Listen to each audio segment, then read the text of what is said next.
It's 10 o'clock, so we'll start. For the people just coming in, could you switch off your cameras, please? It's better for the connection. Good morning, everyone. My name is Ilke Blikkie, and I'm the Brexit coordinator at Flanders Investment and Trade and the Enterprise Europe Network Flanders. It has been 5 months since we are in a new trade relationship with the UK, and this adaptation has brought several challenges for companies. However, some important deadlines approach in the near future. As from the 1st of October, the full import requirements will apply for imports into the UK. So this means that European companies who export products of plant or animal origin will have to add a phytosanitary certificate to their customs declaration in most cases. And regarding to the theme of today, as of the 1st of January, UKCA marking will become mandatory for certain products being placed on the market in Great Britain.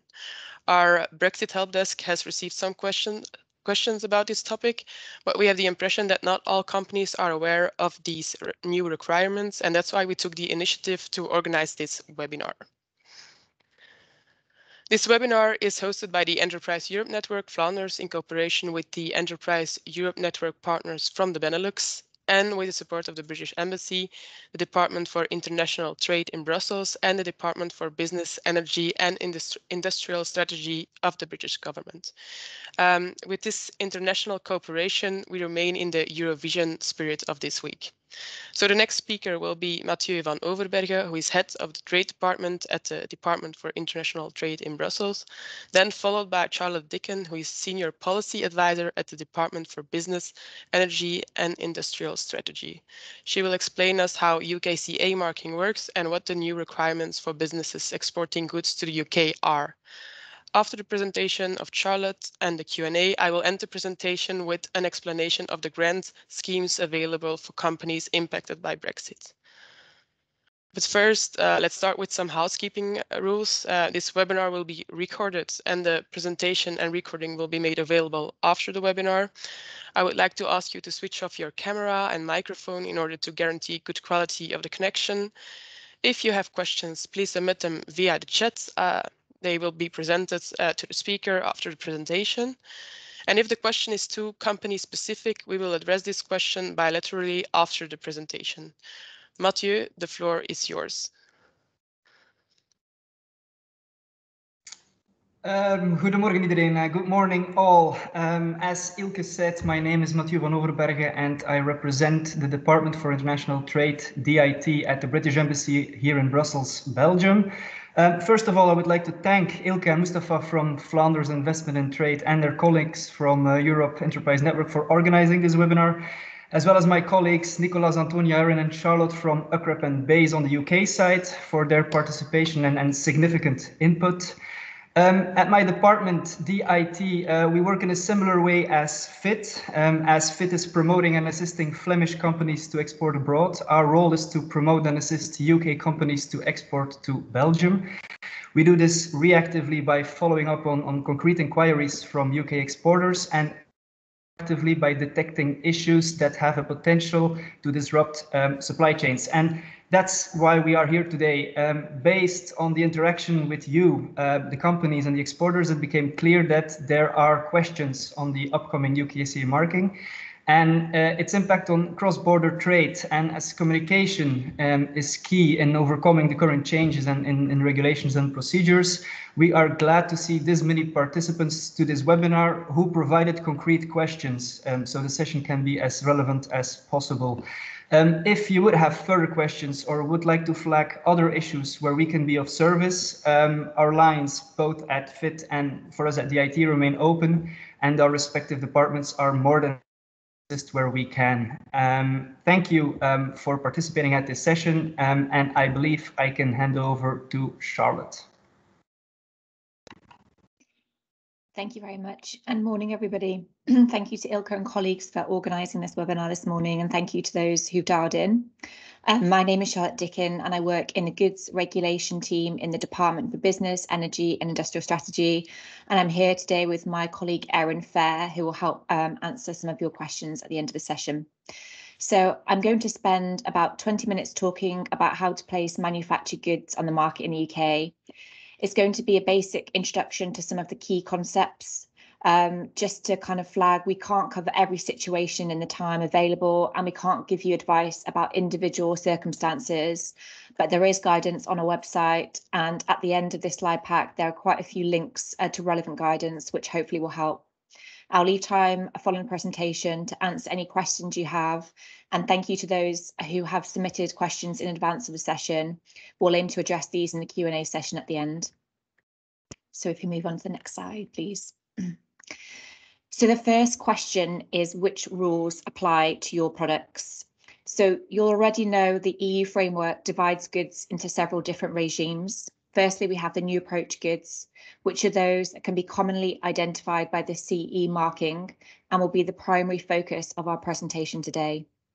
These goods are toys, machinery, lifts, and so on. Secondly, we have old approach goods. These are those which are typically covered by standalone regulations, such as cars and medicines. Then we have non-harmonized goods, such as furniture, bicycles. These will no longer be within the scope of mutual recognition between the UK and the EU in most cases. And finally, there are now special rules for some goods, including medical devices, cosmetics, construction products, civil explosives, and products requiring eco-design and energy labelling. Today, our focus is going to be on the new approach goods, which require the UKCA marking. Next slide, please. So working out which rules apply to your product is an important first step, but you should also consider whether you need to do anything else. This could include getting a new approval for your product, appointing a new authorized representative, if required in legislation, making your supply chain aware of new duties and changes to marking and labelling. We will cover each of these issues this morning. Next slide, please. So I'm going to focus on placing new approach goods on the market in Great Britain and the rules that apply here. So the first thing to know is individual goods that were already on the market before the 1st of January this year can continue to circulate to their end user without any further action. This is because of the withdrawal agreement. Secondly, for the rest of this year, for most goods, you will also be able to use a CE mark. This is one of the transitional measures on the way to the UKCA marking. And thirdly, there are other transitional measures, including being able to show UKCA on a label and not directly affixed to the product. I'll talk through the full timeline in a moment, but all of these are heading towards requiring a UKCA marking to place manufactured goods on the market in Great Britain. Next slide, please. So here is the UKCA marking on your right. It's used for goods being placed on the market in Great Britain, so that's England, Wales, and Scotland. It covers most goods which previously required the CE marking. We would encourage you to start using the UKCA marking now if you can. The essential requirements and standards that can be used to demonstrate compliance to the UKCA marking are exactly the same as for the CE marking. This will continue to be the case unless GB and EU rules diverge. For those of you that self-declare conformity for CE marking, you can self-declare for the UKCA marking, so you can already get started. If your product has mandatory third-party conformity assessment, it will depend on who does that for you, and we will come on to that later. Finally, it's perfectly legal to use both marks on the same product. Next slide, please. So this timeline shows the transitional measures to help you get ready for the UKCA marking. As you can see, the UKCA is already part of UK law and you can use it already. To recap the dates, the key dates, UKCA will become mandatory for most products from the 1st of January next year. I say most products because it does not apply to all products. For example, medical devices, you will not require the UKCA marking until 2023. Applying the UKCA to the product itself will become mandatory for most products from the 1st of January 2023. And only cases where you must already use UKCA are products which require third-party conformity assessment and which use a cab in the UK. So if you're self-declaring or you're using an EU notified body, these timelines apply. Next slide, please. So if you use self-declaration, you already know what to do. You can continue to self-declare for the UKCA marking. But some products require mandatory third-party conformity assessment, where legislation requires external testing, and not just voluntary testing, where manufacturers prefer to have somebody else check that product is compliant and self-declare. There is not an MRA between the EU and UK, as you know. In the UK, we call notified bodies approved bodies from the 1st of January 21, and that changed what they can do. So they can test for the UKCA mark for the Great British market, but they cannot test for the CE mark for the EU market. They are still notified bodies for the Northern Ireland market where it follows rules, and we'll come on to the Northern Ireland market in a little bit later. Next slide, please. So just to recap, since the start of the year, notified bodies in the UK that you would find on Nando are now also approved bodies for the same product types and can be found on the UK's database. That's called UK MCAB. But they cannot test for the EU market, and EU notified bodies cannot test for the Great British market. So you'll need to make sure you have separate certificates for the GB and EU markets, one from an approved body and one from an EU notified body. We encourage manufacturers to speak to their conformity assessment bodies as soon as possible if they haven't already. This is to understand what their options are to arrange conformity assessment for UK and EU markets where needed. As I mentioned before, where legislation allows for self-declaration of conformity, it continues to do so. The manufacturer can affix the UKCA marking and draw up the UK Declaration of Conformity. This can be done even when they are not based in the UK. So the changes on this slide are only applicable to products that need third-party conformity assessment. Next slide, please. So manufacturers are not the only ones who might have new responsibilities, and other roles in your supply chain might have changed from the 1st of January this year. There is detailed guidance online, but you should consider the role of your importers, distributors, and authorized representatives and see if any of these have changed. This slide summarizes the changes, but if you were previously a distributor within the single market, you may now be an importer for the UK and vice versa. As in the EU, importers have more responsibilities and need to show their name and address on the product or documents, keep a copy of the Declaration of Conformity, and respond to requests from market surveillance authorities. There are some transitional measures here too, so you should check the detailed guidance. And if you use an authorized representative, they can no longer be based in the EU for the GB market, and authorized representatives based in GB aren't recognised by the EU anymore. Next slide, please. So up until now, I focused on placing your goods on the GB market. We'll now turn to placing your goods on the Northern Ireland market. And this is the final part of the presentation, which will cover the Northern Ireland market from a regulatory perspective. So we won't be talking about customs, tariffs, or other arrangements here. So goods will need to meet EU regulatory requirements to be placed on the market in Northern Ireland for as long as the protocol is in force. As Northern Ireland continues to align with EU rules, this means a CE marking continues to be the conformity marking for most new approach goods. You will continue using the CE marking if you self-declare or if you use an EU notified body to carry out mandatory conformity assessment. Products which have had mandatory conformity assessments by a UK-based notified body cannot be placed on the market in the 27 EU member states.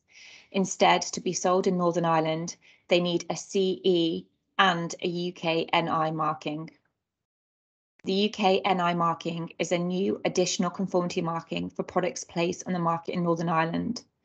You never apply the UK NI on its own. It will always accompany an EU conformity marking, such as the CE marking. It is also only for those goods which have undergone mandatory third-party conformity assessment by a body based anywhere in the UK.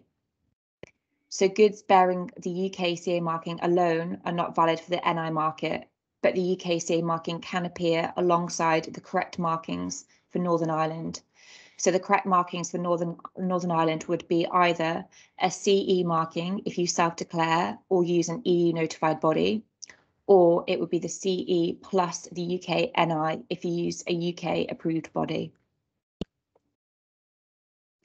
Next slide, please. Thank you. So the rules we have just talked about covering placing goods on the market in Northern Ireland. But because Northern Ireland is part of the UK, it is important to note that there is a separate regime for goods from Northern Ireland being placed on the market in the rest of the UK, which will apply whatever the difference in rules between GB and the EU. So qualifying Northern Ireland goods marked with a CE or CE plus the UK NI can be placed on the GB market under the government's commitment to Northern Ireland's unfettered access to the rest of the UK, even where this would not normally be allowed. The definition of a qualifying Northern Ireland good is any good which is in Northern Ireland and not under customs control and is not taking advantage of a certain special customs procedure. We have published guidance on gov.uk where you can check whether your goods qualify for unfettered access to the GB market. Unfettered access only applies to Northern Ireland. Irish businesses, for example, need to follow normal processes for exporting goods to GB and complying with GB rules. The arrangements that are now in force are designed to make sure that Northern Ireland traders can continue to move their goods into Great Britain and sell them across the UK. Next slide, please. So as with responsibilities for importers and distributors between GB and the EU, there'll be different responsibilities for those in the supply chain. And rather than kind of detail that here, I will make sure that the slides can be circulated to the links to the relevant guidance, which are included at the end of the slide pack. Next slide, please. So slide 14, which you'll get, includes links to our guidance, but I just wanted to wrap up with a few key messages. Firstly, there is guidance on gov.uk about all of these changes. You can scan the barcodes here now to access the relevant guidance pages. Secondly, the essential requirements and standards designated for UKCA are exactly the same today as for the CE. So the UKCA is already available, and there are a number of transitional measures to give you time to adjust. You can start using the UKCA marking now if you self-declare. And if you use third-party conformity assessment, you should speak to your current CAB and seek advice. I'll stop there and provide some time to answer some questions. I know that we received quite a few questions in writing, so perhaps it's worth me addressing those in the first instance, and then we can pick up any questions in the chat function. So one of the questions that we received was, due to our project, we are allowed to do self-certification for CE. Will that be the same for the UKCA? So hopefully I've addressed this in the presentation. Because the technical requirements have remained the same, manufacturers who are currently producing goods which meet CE marking requirements can self-declare using the UKCA marking now based on those exact same requirements. And where legislation currently allows for self-declaration of conformity, it continues to do so. So where you were previously allowed to self-declare for the CE marking, you will be able to do so for the UKCA marking. And the manufacturer can affix the UKCA marking and draw up the UK Declaration of Conformity. And this can be done even when they're not based in the UK. So the second question we got was related to medical devices. And the attendee was interested in requirements for medical device software class 1 and 2. So CE marked devices will continue to be accepted on the GB market until the 30th of June 2023 for medical devices. You'll be able to self-certify your class 1 medical device with CE mark and place your device on the Great Britain market. You will not require an authorised representative if you are solely placing your class 1 device on the Great Britain market. If you're self-certifying your Class 1 medical device for the CE mark, you will need to meet the requirements of the Medical Devices Regulation from the 26th of May 2021, and there's further guidance online on the use of CE mark for Great Britain. The second question was related to Class 2A devices. So again, this is regarding medical devices. So you need to declare that your Class 2A device conforms to the requirements in the UK Medical Devices Regulation. You also need to apply to an approved body to carry out a conformity assessment to approve your declaration. The type of assessment you choose can be selected from 5 options. And there's more guidance online if you type in medical devices, conformity assessment, and the UKCA mark, the guidance page will come up. You can place a UKCA mark on your product and place it on the market when you have received a certificate from the approved body. And like I said, there's detailed guidance online, and I'm happy to drop that link in the chat if helpful. We also had a question in relation to pressure equipment directive, and can we still enter the UK to place our filters to our customers? Do we need to change to our filters, was the question. So the pressure equipment in GB and NI is regulated by the Pressure Equipment Safety Regulations 2016. And the company will need to check their filters are compliant with those regulations. So EU, EEA and Swiss nationals can enter the UK for business purposes for up to 6 months without the need to apply for a visa in advance. So the company should check the relevant guidance on gov.uk, including the current COVID-19 guidance as well. Another question we had was, besides the changes of some key phrases or words, such as directive versus regulations, harmonised standards versus designated standards, there are no differences between the CE marking and the UKCA marking process. But what are the significant changes regarding placing products on the market in GB? So hopefully I went through that. So we've obviously got the marking and labelling changes, the changes in your economic operator, so some distributors becoming importers, and requiring, if you do require an authorised representative in legislation to place your product on the GB market, will no longer recognise EU authorised representatives, and that applies in the EU as well. So that's something to be aware of. The next question was, our agent in the UK is becoming a distributor importer. We as a manufacturer are still authorised to draw up declaration and affix the UKCA marking. Is this correct? So as is currently the case for drawing up the EU Declaration of Conformity and affixing the CE marking, the manufacturer can do exactly the same for the UK Declaration of Conformity and the UKCA marking. So the UKCA markings must only be placed on a project by you as a manufacturer or your authorised representative where allowed for in the legislation. And when attaching the UKCA marking, you take full responsibility for your product's conformity with the requirements of the relevant legislation. And then another question was, what is the role of an authorised representative? So an authorised representative is usually optional. In some cases, it's mandatory. So you'll have to consult the sector-specific legislation to find out whether it is mandatory. So if you required an authorised representative for the EU market, for the CE marking, then you'll require one for the UKCA marking. But if you didn't, you won't need one. So the authorised representatives have responsibilities. They must keep documentation to demonstrate that your product conforms with the regulatory requirements. This must be kept for up to 10 years after the product is placed on the market. And if your goods are distributed by GB by one or more UK-based economic operators, then the address of the UK-based importer who is taking legal responsibility for the goods will need to appear on the product or an accompanying document where permitted. So this must be the address of a legal or natural person physically established in the UK. But just to flag, this generally doesn't apply in the case of direct sales to end customers in the UK. So where there are no UK-based distributors or retailers. So there's a question in relation to machinery.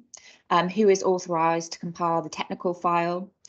So there is OPSS, which is the Office of Product Safety and Standards, who are part of BASE. There's guidance on machinery there. There's kind of like sector specific guidance, and I'll also post a link into the chat so you can easily access this. But a responsible person under the regulations means the manufacturer of the machinery or the manufacturer's authorised representative, or the person placing the product on the GB market or putting the product into service in GB. So they must ensure that the technical file is compiled and made available on request. And the manufacturer must ensure that the technical documentation and other records and correspondence relating to the conformity assessment procedures are prepared or translated into English. We had a question on the industrial cooling equipment manufacturer, information required for partly completed machinery. The question was, do you also need an appointed person when one of your UKCA mark products is built in an assembly by another organisation who imports this into the UK? So for partly completed machinery, the responsible person must also ensure that assembly instructions are prepared and a declaration of incorporation is drawn up, and that both accompany the partly completed machinery until it is incorporated into the final product. So to help and avoid confusion, the following additional information may be helpful to know. So Schedule 2, Part 2 of the machinery regulations. So that's Annex 11 declarations and requirements for a declaration of conformity currently contain name and address of the person authorised to compile the technical file who must be established in an EAA state. In the Mega SI, when we amended legislation in the UK to apply a GB and NI, we took out the reference to EEA, but did not replace it with a reference to the United Kingdom. So now it will simply say, when the new legislation is consolidated, name and address of the person authorised to compile the technical file. So to clarify, the person authorised is not necessarily the same as an authorised representative. It is possible, of course, that an authorised representative would be asked to compile the technical file. The person authorised to compile the technical file can be based anywhere and does not need to be based in the UK.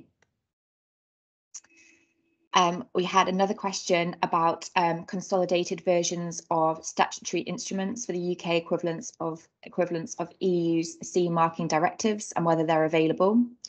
So this is known as keeling schedules, and lawyers are working on these currently. We don't have them at present, and we're not able to provide a set date for when these are available, but they are currently in process. Another question related to pyrotechnics regulation.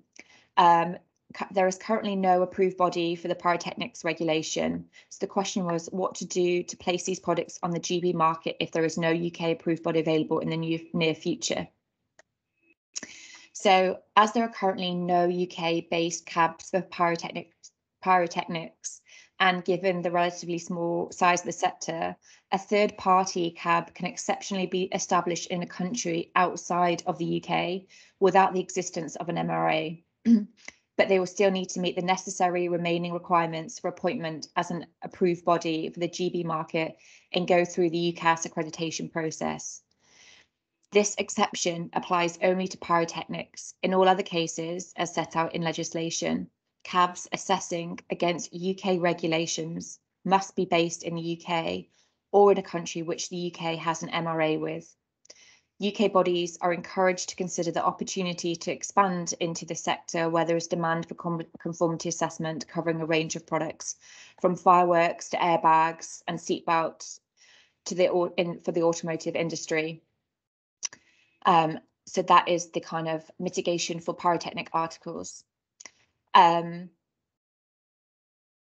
think there's a final question. We are aware about the new requirement about UKCA marking. We would just like to understand if it is mandatory to put the complete importer address on the product itself, or could it be enough to put the name of the importer on the item? So I think I covered this earlier, but if your goods are distributed in Great Britain by one or more UK-based economic operators, then the address of the UK-based importer who is taking legal responsibility for the goods will need to appear on the product or an accompanying document where permitted. This must be the address of a legal or natural person established in the UK. And like I said previously, this generally does not apply in the case of direct sales, so where you're selling directly to the end customer in the UK. There is a transitional measure, so until the 31st of December 2022, so next year, you can provide these details, so the name and the address of the importer, on an accompanying documentation rather than the good itself. And then there was a question about whether the regime is applicable in Gibraltar and the Crown dependencies. So the Crown dependencies and Gibraltar each have their own legal and administrative systems, but they will typically accept manufactured goods onto the domestic markets that have been legally placed on the UK or EU market.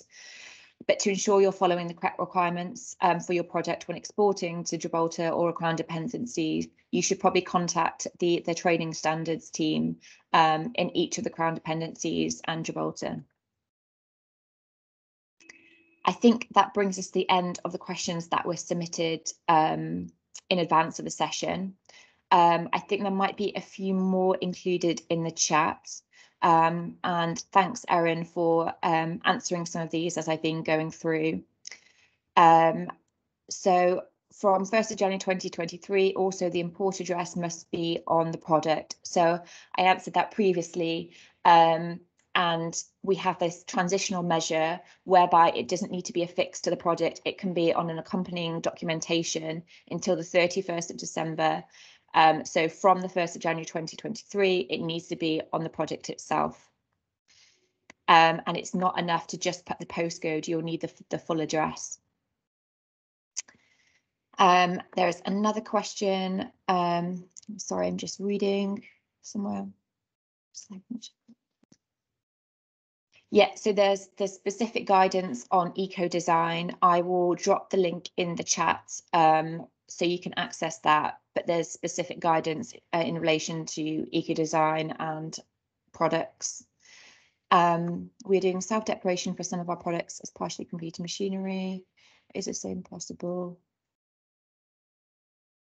Yeah, so on our UKCA guidance page on gov.uk, it specifies where you can kind of self-declare for each product, kind of which category. So I will also drop in the link in the chat for that. And I will also share the machinery guidance, which is a really kind of like helpful overview.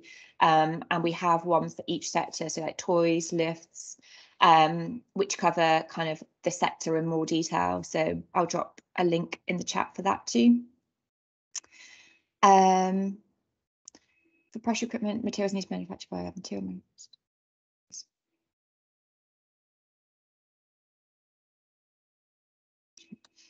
On the question on materials needing to be certified as well, UK body, yeah, that would be the case. Problematic since as far as I know, not really certified yet. On that question, I will come back to you. I think Mark potentially submitted that one. Yeah, I'll follow that up separately and get back to you on that. But thank you for raising that. And we've got another question here.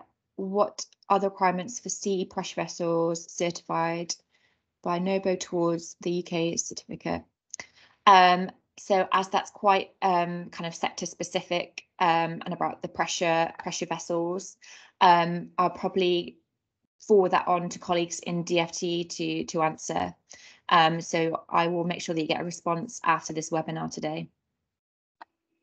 I'm not sure if there's more coming through now, and apologies if I've missed any. Feel free to resubmit them.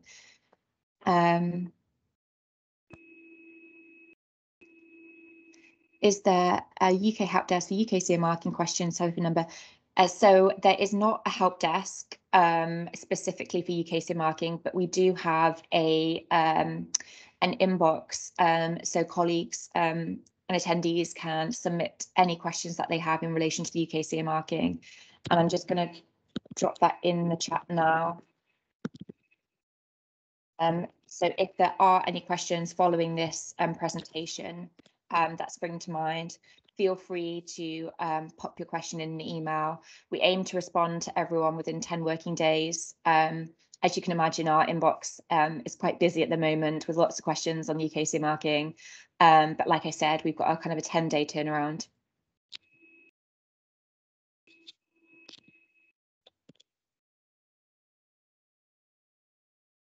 Can you comment on whether the UK will be developing a kind of blue guide? Yeah, that's a great question. So we are looking into this and looking to kind of supplement the existing guidance. We're getting quite a few questions that we're aware aren't covered in our guidance pages. So we're looking to kind of revise the guidance that's already on gov.uk and also create a more kind of technical guidance for manufacturers as well. Is there a template for the UK Declaration of Conformity? Again, another great question. Thank you. We are developing one. It's just going through the process now of being finalised, and I can share that once we've kind of completed it.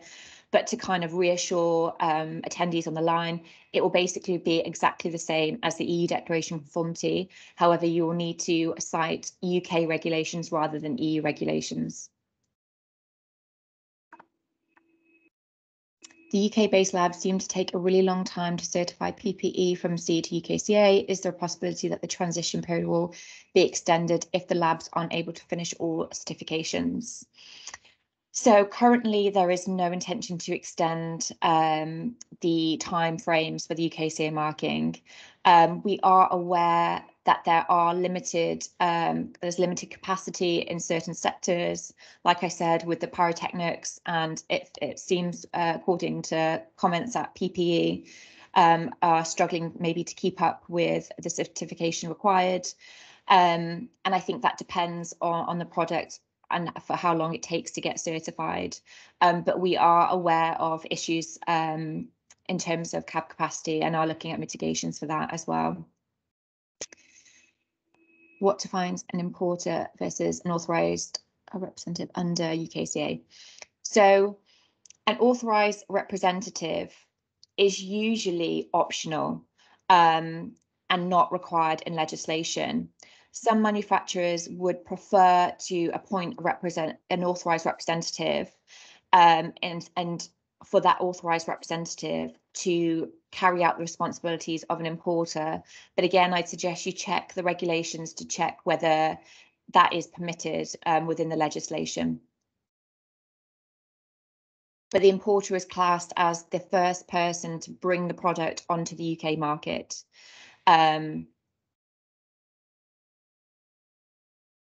Next question, we appeal to a third party.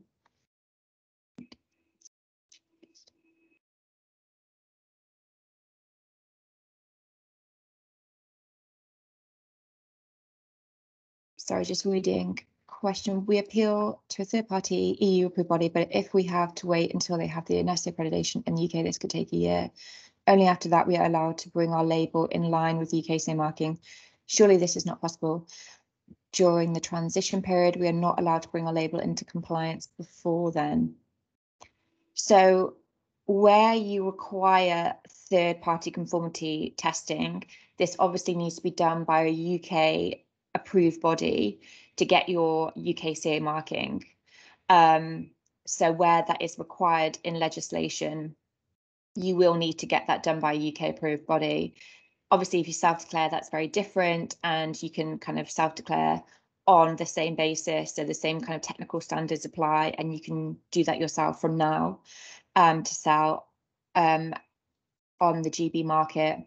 And the UKCA marking obviously came into effect at the beginning of this year, so it's used currently to demonstrate conformity on the market. I think this question seems to kind of flag an issue with capacity with conformity assessment bodies, which we kind of are aware of, keeping track of. But I mean, if there's any kind of specific intel that you have that kind of you received from your conformity assessment body, we're speaking very, very closely with UKCA, which is our national accreditation service. So they accredit all the notified approved bodies in the UK. So should be aware of these issues. And then the question on, do spare parts need UKCA marking? So if you were required to CE mark your spare part, you will be required to UKCA mark the spare part as well from next year. Okay, thank you, Charlotte. I think we've covered most of the questions. So if you still have questions afterwards, so we'll go through the list and we'll see if everything is answered, and if the question is unanswered, we will come back to you. But if you still have questions, Charlotte mentioned the email address in the chat, or you can also reach out to us and we can send them over to Charlotte and Erin. So Charlotte and Erin, I would like to thank you for the presentation and for answering all those questions. You see, there's still a lot of information needed, so thank you a lot. I will now just before we end the presentation, I would like to point out the different Brexit-related grant schemes that are available for companies. So this can be relevant for you. So at FIT, there's a grant Bijzondere Exportsteun, which will be launched again in 3 weeks. So companies who have a direct trade relationship with the UK can apply for external costs regarding internationalization in order to counter some Brexit complications. One example of these costs that are accepted are recertification costs for UKCA marking, but other costs could include the cost of custom software systems or custom representatives, but it can also be applied broader, such as cost for digital marketing or prospection of other markets. This grant is a lump sum of 10,000 euros. It's important to know that only the costs that are made after the grant has been submitted are eligible. At Vlaio, there is the grant Brexit Veerkrachtsubsidie. So companies that have been directly or indirectly affected by Brexit and want to sustainably transform their business operation in order to remain competitive can apply. So companies can compensate the loss of UK market share by, for example, offering a new product or service in an existing market or new market. They can also optimize or digitize administrative processes related to logistics or customs. This grant is the maximum of 50,000 euro. Since I don't have the time to give you all the possible examples that are eligible for these grants, I would encourage companies to take contact with the responsible services to see if they can apply for one of these grants. The email addresses are on the slides. Then for the Walloon companies present, they can check the following links for more information about Brexit or advice about grants. For the Dutch companies present, they can consult the following links for more information. So the Dutch grant is called the Brexit voucher, and companies can apply for this grant until the 1st of October with the aim to ask advice on alternative markets or for the concrete consequences of Brexit for the company. So I would like to end this presentation by thanking the speakers, Mathieu and Charlotte and Erin for the help in the chat, but also the Enterprise Europe Network partners who made promotion for this event in their regions. So if you still have questions after this presentation, please contact us at brexit@fitagency.be or brexit@vlaio.be. And I would like to thank all companies who have attended the webinar, and I wish you a fruitful workday. Goodbye. Thank you very much. Thank you, Ilke.